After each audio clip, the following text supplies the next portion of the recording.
نحمده ونصلي على رسوله الكريم اما بعد فاعوذ بالله من الشيطان الرجيم بسم الله الرحمن الرحيم رب اشرح لي صدري ويسر لي امري واحلل عقدة من لساني يفقهوا قولي۔ قرآن مجید میں اللہ سبحانہ وتعالیٰ کا ارشاد ہے وَتَزَوَّدُوا فَإِنَّ خَيْرَ الزَّادِ التَّقْوَى وَاتَّقُونِ يَا أُولِي الْأَلْبَابِ۔ سفر حج پہ جانے کے لیے زاد راہ لے لیا کرو، یقیناً بہترین زاد راہ تقوی ہے، اور مجھی سے ڈرو اے عقل مند لوگو، اے عقل والو۔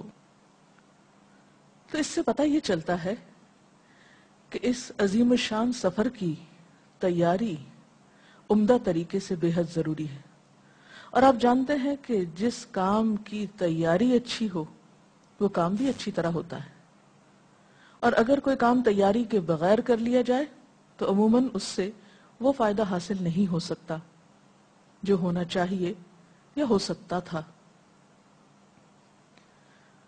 سفر حج سے پہلے انسان کو ذہنی طور پر، روحانی طور پر، جسمانی طور پر، عقلی طور پر تیار ہونا بے حد ضروری ہے۔ تو آئیے دیکھتے ہیں کہ اس سلسلے میں ہمیں کیا کرنا ہے، حج پہ جانے والا کیا کرے۔ سب سے پہلی چیز کہ انما الاعمال بالنیات، اعمال کا دار و مدار نیت پر ہوتا ہے۔ انسان اپنی نیت کو اللہ کے لیے خالص کرے کہ اس کا یہ حج کسی شہرت کے لیے نہیں، دکھاوے کے لیے نہیں، حاجی کہلانے کے لیے نہیں، بلکہ صرف اور صرف اللہ کی رضا پانے کے لیے ہے، فریضہ ادا کرنے کے لیے ہے، اللہ اور اس کے رسول صلی اللہ علیہ وسلم کے حکم کی تابعداری کے لیے ہے۔ قرآن پاک میں اللہ سبحانہ وتعالی جہاں حج کا حکم دیتے ہیں وہاں فرماتے ہیں وَلِلَّهِ عَلَى النَّاسِ حِجُّ الْبَيْتِ، وَلِلَّهِ، اور اللہ کے لیے، یعنی صرف اللہ کے لیے، کسی اور کے لیے نہیں۔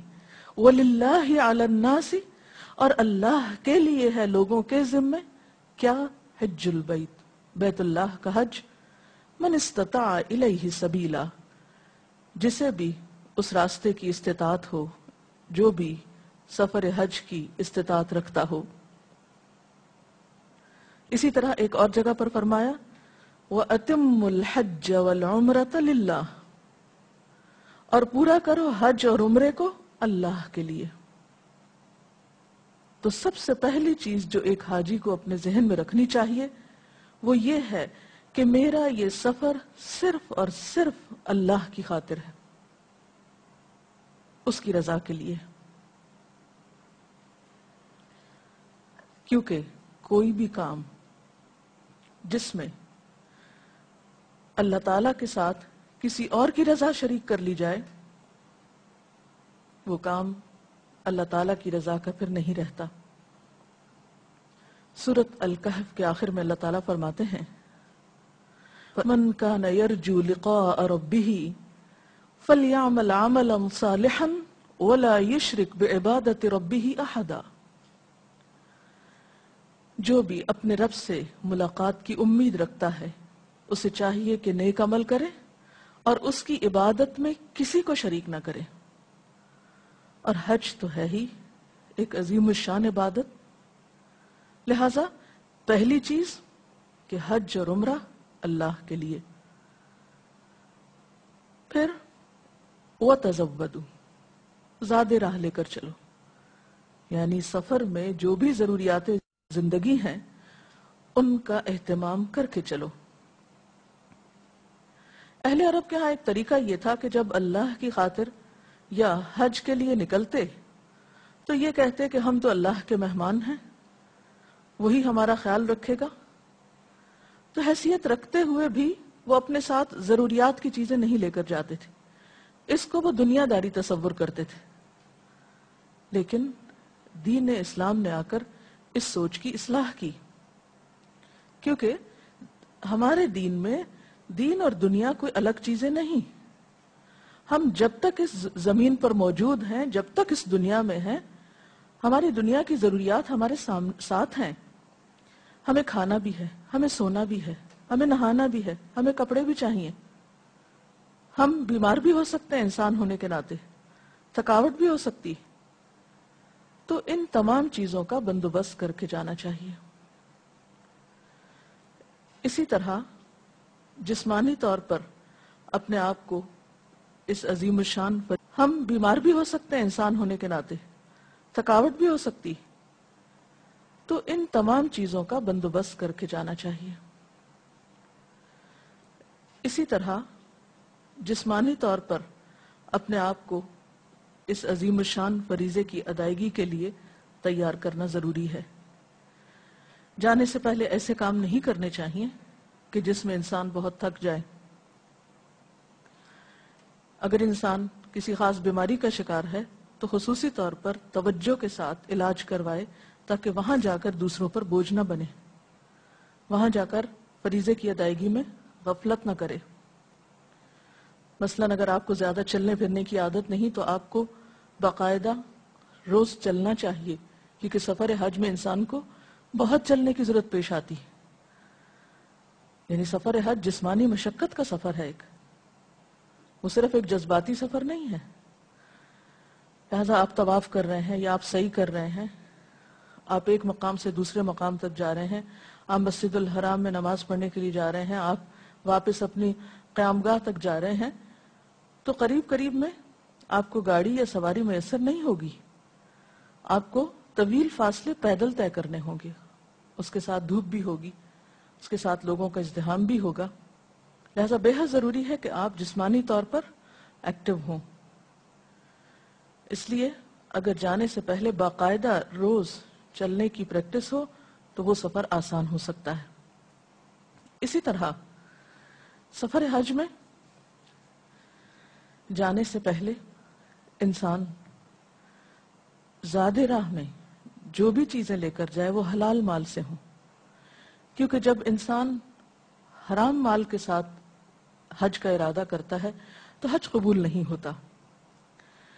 نبی صلی اللہ علیہ وسلم نے فرمایا ان اللہ طیب، بے شک اللہ پاک ہے، لا يقبل الا طیبا، قبول نہیں کرتا وہ یعنی انسان کا نفقہ صدقہ مگر یہ کہ وہ پاکیزہ مال سے ہو.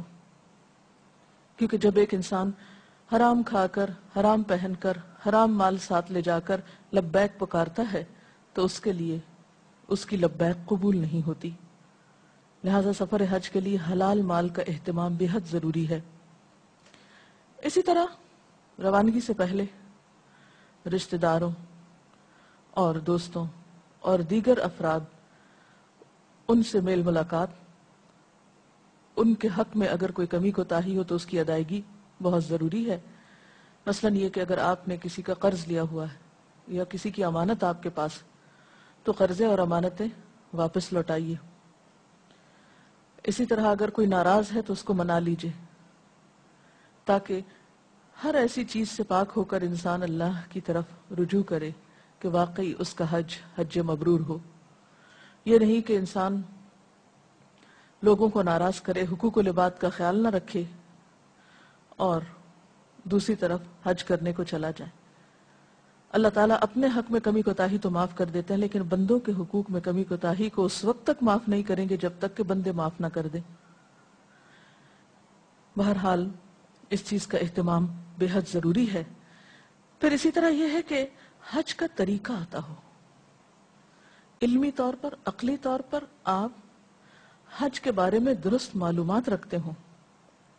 کیونکہ اگر آپ حج کے لیے جا رہے ہیں، آپ کو بہت شوق ہے، آپ بہت خوشی کے ساتھ روانہ ہو رہے ہیں، مال آپ کا پاک ہے، باقی ذمہ داریاں بھی آپ نے پوری کر دی ہیں، لیکن آپ کو پتہ ہی نہیں کہ آپ کو کرنا کیا ہے، تو آپ کیا کریں گے؟ آپ صحیح حق ادا نہیں کر سکیں. اور وہاں اتنا موقع نہیں ہوتا کہ آپ ہر سٹیپ پر دوسروں سے پوچھیں، بعض اوقات کوئی بتانے والا بھی نہیں ہوتا.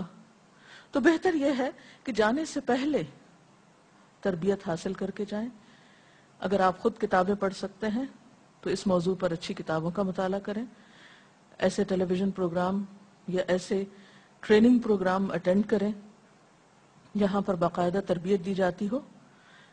نحمدہ ونصلی علی رسولہ الکریم، اما بعد فاعوذ باللہ من الشیطان الرجیم، بسم اللہ الرحمن الرحیم، رب اشرح لی صدری ویسر لی امری واحلل عقدۃ من لسانی یفقہوا قولی۔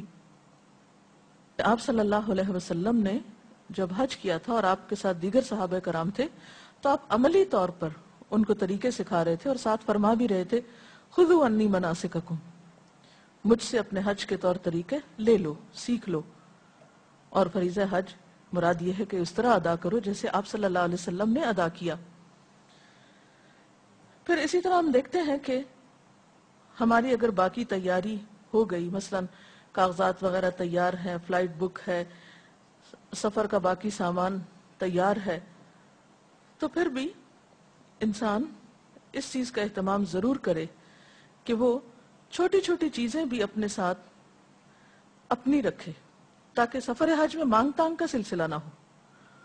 بعض لوگ وہاں پہنچ کر دوسروں کی ضرورت کی چیزیں ان سے مانگتے ہیں، اس سے دوسرے اذیت کا شکار ہوتے ہیں۔ مثلا آپ دیکھیے کہ سب لوگ وہاں پر ایک ہی مقصد کے لیے جاتے ہیں اور وہ حج کرنا ہے، ہر ایک اپنی ضرورت کی چیز ہی اٹھاتا ہے کیونکہ سفر طویل ہے یا پرمشقت ہے، تو اس میں بہت زیادہ سامان انسان اپنے ساتھ نہیں لے جا سکتا۔ بعض اوقات دوسرے کے پاس صرف اتنی ہی چیز ہوتی ہے جو اس کی اپنی ضرورت کے لیے کافی ہو، ایسے میں اگر انسان اس سے اپنے لیے کچھ مانگنا شروع کر دے تو ہو سکتا ہے دوسرے آپ کی ضرورت پوری نہ کر سکیں اور آپ دوسروں پر بلا وجہ مشقت کا سبب بن جائیں۔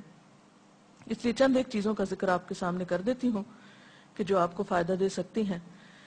سب سے پہلے تو یہ کہ آپ اپنے پاس ایک چھوٹی سی ڈائری رکھیں۔ اگر آپ لکھنا جانتے ہیں تو حج پہ جانے سے پہلے ہی جو جو چیزیں آپ کی پرسنل بلانگنگز کی، ایسی ضروریات کی ہیں جن کو آپ استعمال کرتے ہیں عموماً، ان کو لکھنا شروع کر دیں کہ آپ کو ساتھ کیا لے جانا ہوگا۔ پھر جب آپ پیکنگ شروع کریں تو اس کو دیکھ کر تمام ضرورت کی چیزیں آپ اپنے ساتھ رکھیں۔ اسی طرح یہ ڈائری جو ہے یہ سفر حج میں بھی آپ کے ساتھ رہے، لوگوں کی دعائیں، لوگوں کی طرف سے فرمائشیں، مختلف چیزوں کی، وہ آپ اس پر لکھ لیں، کیونکہ بعض اوقات ہمیں کوئی دعا کرنے کے لیے کہتا ہے تو ہم کہتے ہیں ہاں ضرور کر دیں گے، اور وہاں جا کر ایک بار بھی یاد نہیں رکھتے، تو یہ ایک جھوٹا وعدہ ہوگا۔ جس کسی سے بھی آپ وعدہ کریں کہ ہاں ہم آپ کے لیے دعا کریں گے تو پھر اس کو وہاں یاد بھی رکھیں اور واقعی دعا بھی کریں، اور اس کے لیے ضروری ہے کہ پھر آپ اپنے پاس نوٹ کر لیں۔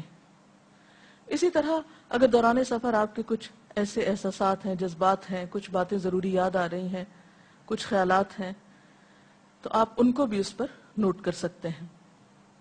اسی طرح اپنے ساتھ تیمم کی تھوڑی سی مٹی رکھ لیں، ہو سکتا ہے جہاز میں کسی وجہ سے کوئی خرابی ہو جائے، تاخیر ہو جائے، جہاز میں عام طور پر اتنا پانی نہیں ہوتا کہ سارے ہی مسافر وضو کر سکیں، اور پھر ہو سکتا ہے کہ بیچ میں نماز کا ایسا وقت آ جائے کہ آپ کا وضو نہ ہونے کی بنا پر آپ کی نماز رہ جائے، تو اس لیے بہتر ہے کہ اگر تھوڑی سی تیمم کی مٹی آپ کے اپنے پاس موجود ہے تو بوقت ضرورت آپ اس کو استعمال کر سکتے ہیں۔ پھر اسی طرح اگر آپ کوئی خاص دوا کھاتے ہیں تو اپنے ساتھ وہ دوا لے کر جائیں، کیونکہ بسا اوقات وہاں دوائیاں بہت مہنگی ہوتی ہیں، یا یہ کہ وہ وقت پر اویلیبل نہیں ہوتی، تو ہو سکتا ہے کہ آپ کی بیماری میں اضافہ ہو جائے خدا نخواستہ، تو اس میں آپ کو تکلیف ہو سکتی ہے۔ پھر اسی طرح ہو سکے تو اپنے لیے چھوٹا سا ایک الارم کلاک بھی ساتھ رکھ لیں، ہلکا پھلکا سا، کیونکہ بعض اوقات نمازوں کے اوقات میں انسان کی تاخیر ہو سکتی ہے۔ مسجد حرام جانے آنے کے اوقات میں کے درمیان میں اگر آپ تھوڑا آرام کر رہے ہیں تو اپنی سہولت کے مطابق خود کو جگانے کا انتظام رکھیں۔ مسجد حرام کی ایک نماز کا اجر 1,00,000 کے برابر ہے۔ اگر سستی اور غفلت کی وجہ سے آپ کی ایک نماز بھی جاتی ہے، وہاں آپ نہیں پڑھتے، تو آپ ایک بہت بڑے اجر سے محروم ہو سکتے ہیں۔ تو اس لیے کوئی کوتاہی نہ ہونے پائے، اس کا انتظام کرنا بھی آپ کے لیے مفید ہو سکتا ہے۔ پھر اسی طرح ایک چھوٹی سی ٹارچ یا روشنی کرنے کی کوئی چیز جو ہلکی پھلکی ہو۔ ایک بات کا خیال رکھیے کہ بہت بڑی بڑی اور بھاری بھرکم چیزیں نہ لے جائیے، کیونکہ سامان رکھنے کی عموماً جگہیں بہت چھوٹی ہوتی ہیں، جہاز میں بھی اور جہاں پر آپ ٹھہرتے ہیں وہاں بھی، اور بعض اوقات آپ کو اپنا سامان خود اٹھانا پڑتا ہے، اس لیے بھاری چیزیں لے جانے سے پرہیز کیجیے۔ ٹارچ اس لیے ہے کہ بعض اوقات انسان کو وقت دیکھنا پڑتا ہے اندھیرے میں، بہت سے لوگ ایک کمرے میں سو رہے ہیں، اگر آپ لائٹ آن آف کر رہے ہیں تو اس سے دوسروں کی نیند خراب ہو رہی ہے. یہ کس قسم کا حج ہے جس میں آپ دوسروں کو تکلیف بھی ساتھ ساتھ دے رہے ہیں؟ تو اس میں اپنے مثلاً اگر آپ کو نیند نہیں آ رہی یا کوئی بھی چیز ایسی ہو تو اسے آپ اپنے ضرورت کے تحت استعمال کر سکتے ہیں.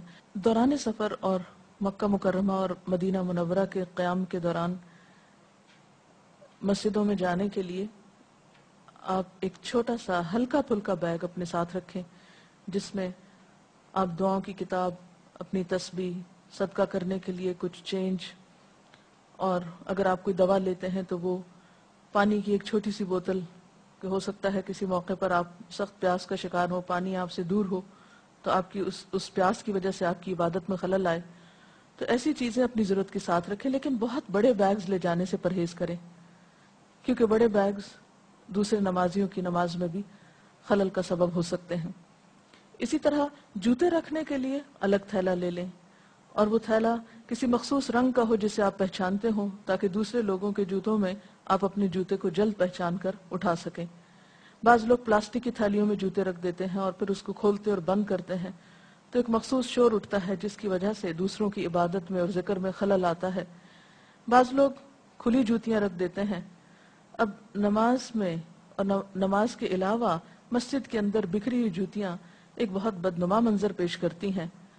ہم سب اپنے اپنے طور پر مسجد کی حرمت کو برقرار رکھنے کی کوشش کریں. بہرحال یہ ضروریات زندگی تو ساتھ ہیں، لیکن اللہ سبحانہ و تعالیٰ فرماتے ہیں وَتَزَوَّدُوا فَإِنَّ خَيْرَ الزَّادِ التَّقْوَى، یہ سامان تو لے جاؤ لیکن بہترین زاد راہ تقوی ہے. جب تک ہمارے ساتھ تقوی نہ جائے حج کا فریضہ صحیح طور پر ادا ہو نہیں سکتا، کیونکہ یہ ایک مشکل سفر ہے. اس میں طرح طرح کی تکلیفیں بھی ہو سکتی ہیں. کوئی ایسا عمل نہ ہو جس سے حج مبرور نہ ہو سکے. کوئی ایسی بات زبان سے نہ نکالیں، کوئی ایسا عمل نہ کریں جس سے دوسروں کو دکھ اور تکلیف ہو، کسی کو دھکے نہ دیں، کسی کے لیے پریشانی کا سبب نہ بنے، کسی کو دکھ نہ دیں. جب تک اللہ کے خوف اور اللہ کی محبت کا یہ احساس یعنی تقوی ساتھ نہیں ہوگا، سفر حج کا پورا لطف نہ اٹھا سکیں گے. اس سلسلے میں اگر آپ کے ذہن میں کوئی سوال ہو تو آپ پوچھ سکتے ہیں. ڈاکٹر صاحب جوتوں سے حج کر سکتا ہے؟ یعنی یہ سفر اس میں کپڑے کے بنے ہوئے جوتے ہوں؟ بعض لوگ اون کے بنے ہوئے تھک قسم کے موزے پہنتے ہیں، بعض چمڑے کے موزے پہنتے ہیں. تو پاؤں میں تکلیف کی صورت میں اگر جرابیں وغیرہ پہن لی جائیں تو اس سے طواف آسان ہو جاتا ہے. بعض لوگوں کو ننگے فرش پر چلنے کی عادت نہیں ہوتی تو ان کے لیے پھر طویل فاصلہ بغیر کسی جراب کے یا جوتے کے بہت مشکل ہو جاتا ہے. تو ایسی صورت میں آپ جرابیں پہننا جو ہے خواتین کے لیے منع نہیں ہے. جی ڈاکٹر صاحب یہ پوچھنا چاہ رہی ہوں کہ حرم شریف کے اندر اگر وضو کرنے کی ضرورت پیش آئے تو کیسے کریں؟ کیونکہ طواف کے لیے کہتے ہیں کہ وضو ضروری ہے، اور وضو کی ضرورت پیش آئے تو کیا احسن طریقہ ہو سکتا ہے وضو کرنے کا؟ حرم پاک میں یا مسجد الحرام میں وضو کی ضرورت دو موقعوں پر پیش آتی ہے. ایک تو نماز بغیر وضو کے نہیں ہوتی، پاک صاف ہونے کے ساتھ ساتھ یعنی جسمانی طور پر وضو کرنا بے حد ضروری ہے. دوسرے طواف بھی بغیر وضو کے نہیں ہو سکتا. ہاں صفا مروہ کی سعی آپ بغیر وضو کے کر سکتے ہیں. اب بعض اوقات ایسا ہوتا ہے کہ رش اتنا زیادہ ہوتا ہے کہ انسان وہاں سے نکل نہیں سکتا، یا بعض لوگ بار بار حرم سے باہر جہاں وضو کی جگہ ہے وہاں تک ان کے لیے جانا مشکل ہوتا ہے. بعض اوقات اتنی بھیڑ ہوتی ہے کہ وہاں پر انسان اگر وضو کے لیے انتظار کرے تو نمازیں چلی جاتی ہیں. ایسے بہت سے مشکل مقامات ہوتے ہیں. بعض لوگوں کا وضو بہت دیر تک باقی نہیں رہتا تو انہیں مشکل پیش آتی ہے.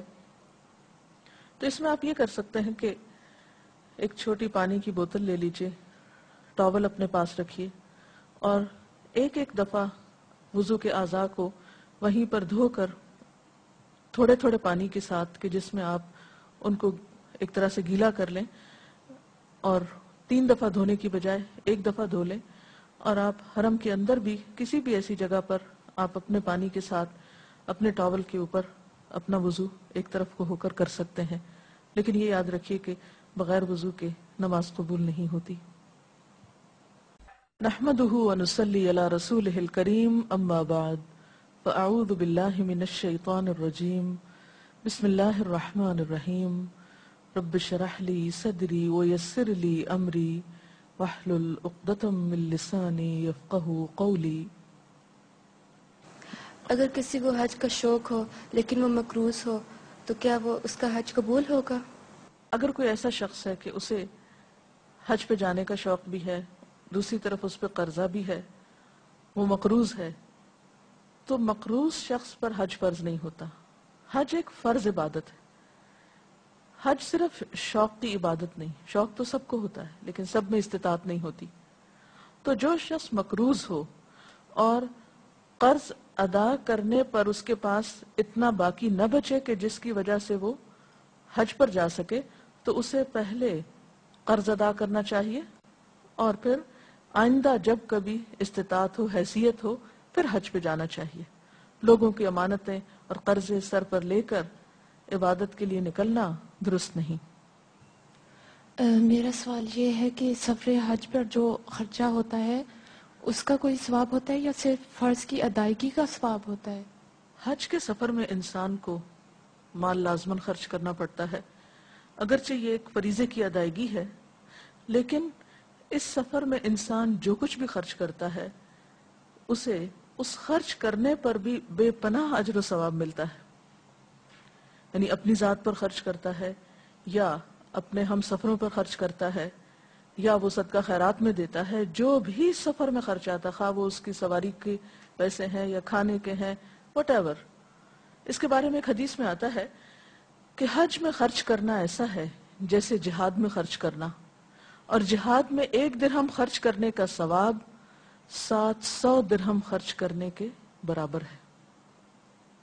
تو اس سے آپ اندازہ لگا سکتے ہیں کہ سفر حج میں جو پیسہ ہم استعمال کرتے ہیں اس سے کتنا بڑا اجر و ثواب حاصل ہوتا ہے۔ ایک اور روایت میں آتا ہے، آپ صلی اللہ علیہ وسلم نے حضرت عائشہ سے فرمایا کہ جتنی تم کو تکلیف ہوگی اور جتنا تم خرچ کرو گی اتنا ہی تم کو ثواب ملے گا۔